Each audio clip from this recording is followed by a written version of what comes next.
Hi guys! Maayong adlaw! For today's video, maghimo intawon tag miniature kay consider nyo pa yung midterm exam sa mua. As you can see, busy kayo ng mga bajiha. Uy, busy sig cellphone ba? Aw, bitaw kayod mo diha uy. Kaya sa una lang itong future, di ba? So once gani mag project na, to the effort uy, skay dako biya na percentage sa una lang og wala tana. Kapantay mo, dali ra gyud ta makagard uy basta magama og project pa. Basta ako ray naka-try ana uy. Uy. Mo na ni cramming na oroy, mga deadliners biya. Mo dyan one of the weaknesses sa Filipinos pa. Lack of discipline kay daghan kay manya habits.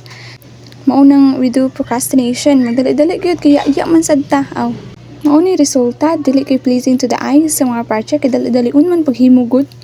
Char lang bitaw. Nus apa ta mag-usab ani? Aw. Nakasanayan namang goodness mga Pinoy maghimo na jud og hapit na ang deadline ba. Unahon sa ninato ang mga bangko ug mga gamit kay para diretso na tapapilit. Tapos mini-bowl po din taon nga party kag cute. Pang duwende man ni siya. Aw. May gani na expert nga nagtudlo sa ato Kimchu. Puya ano now nga galuspad-luspad naman in taon na. Gigutom na gud siguro na ba. Uy mo donate og snack diha. Aw. For the posting sabi. Nang taon sa nako if ako pa ba? Aw. Me bitaw di ta mo pabiya sa tong kagalingon biyaan pa lang ta. Uy maninuod man. Mapaghinahimo sa badge. Isa pa man tayo naka-area. Uy, nusa pa man may sura. Diyos ko, napuno dyan ang akong deck sa papel-papel.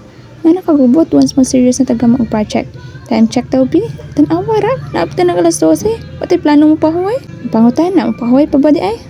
Pahuway sa dyan. Natay duha ka area. Napilit na dyan na siya. So, be multi-grade classroom na siya. Na grade 3, tapos na grade 4.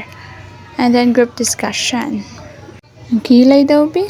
Ay, 1 taon na na-formain. Tuma na sa tagpang lunch area, ani. Ako gamitan da is popsicle stick. Para may maiba naman dyan. Dili kay more on cartoon dra. Second day of cramming na yung taon nila. Banta daw yung dapita. Uy, mo atras sa batang. Hapit naman na itong gipaabot. Padayon dyan. Ikaw na good na. I tend to realize na dapat mag-set na kong time management should. Kaya di mahimag nga nilang ko permi pa. Kita rin mo doon mag-suffer which is atong lawas na dapat pahuway unta is 8 hours. But now, nag-iba na. 3 hours na lang. Diyos ko, asa mo na. Musa na itong update guys. Abangan our next vlog sa miniature. Complete na to siya. Okay, bye!